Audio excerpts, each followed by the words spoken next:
The post-game show on the Firebird Broadcasting Network. Coach, I don't even know where to start, but my goodness, what a win. I'm not sure there is a place to start because that was such a team win. We played so many guys today in different roles. Yeah.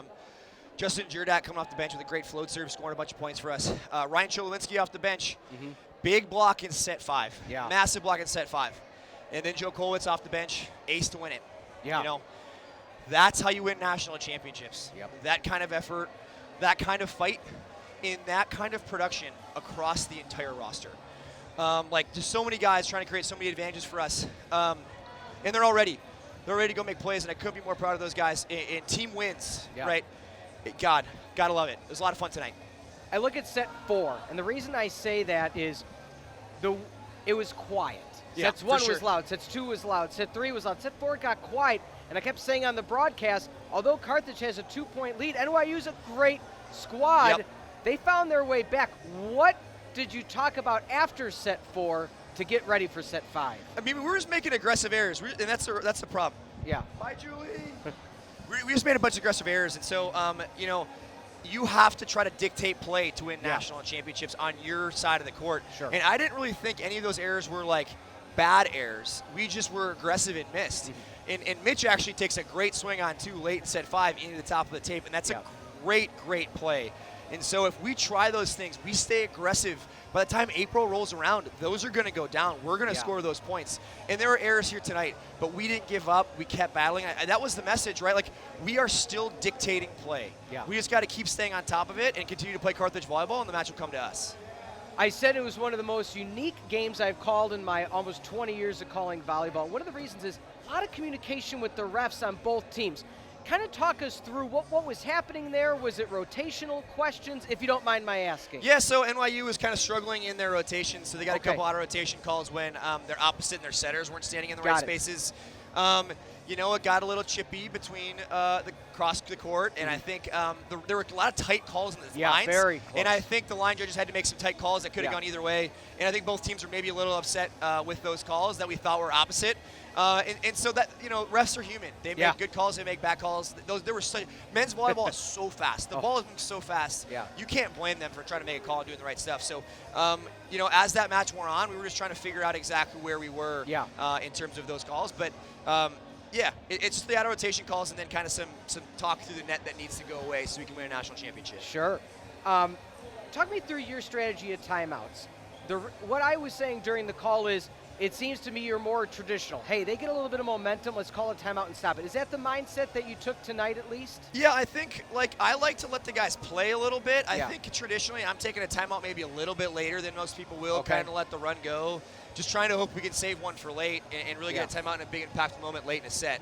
But yeah, you know, that's that fourth set timeout. You were right. Like, it got a real, like, lazy and quiet in the gym.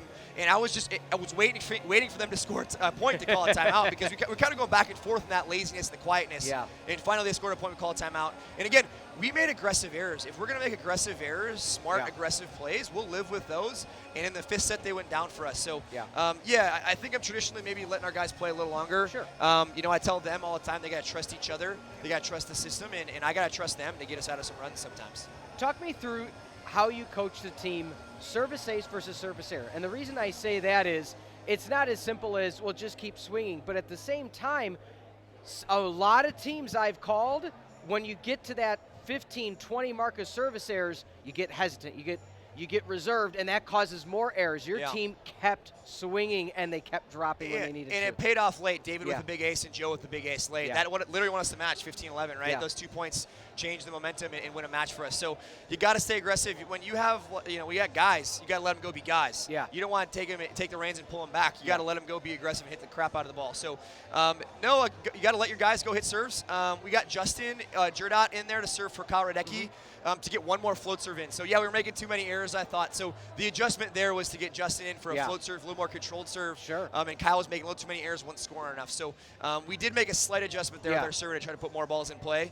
But, you know, Justin did a great job off the bench. Again, the bench won this match for us. Ryan Cholowinski, big block. Joe Kolwitz, big ace. Justin scored points pretty much every time he went back to serve.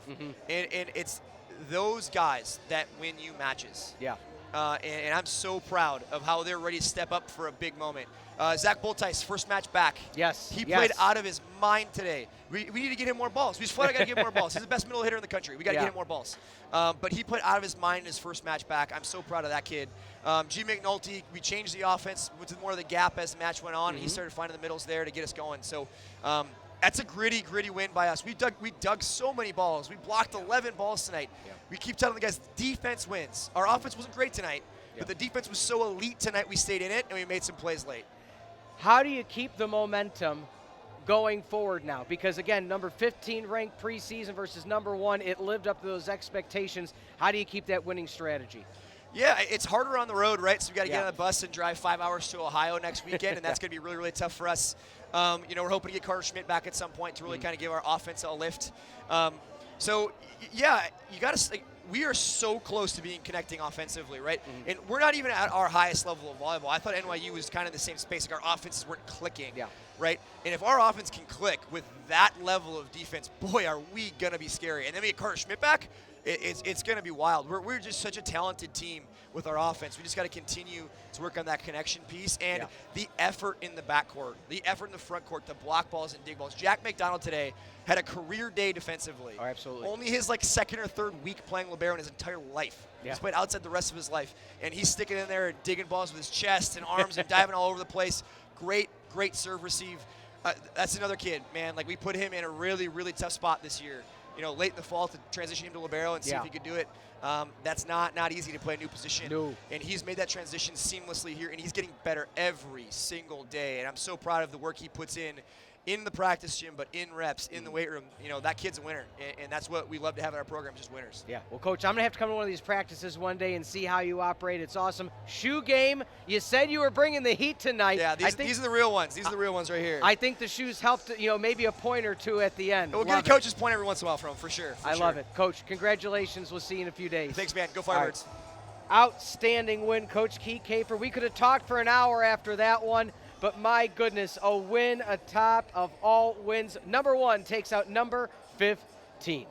Ladies and gentlemen, I want to thank you all for joining us this evening for the Firebird Broadcasting Network. Again, tomorrow, Carthage.edu doubleheader, women's basketball versus Elmhurst, and the men's team takes on Elmhurst. Next Wednesday, back here, men's basketball versus Carroll, and then next Friday, diving, Wisconsin Private Championships. Executive producer today, Michael Love. Producer, John Voinovich. As well as this game has been a presentation of Carthage College. Ladies and gentlemen, have a good rest of your night.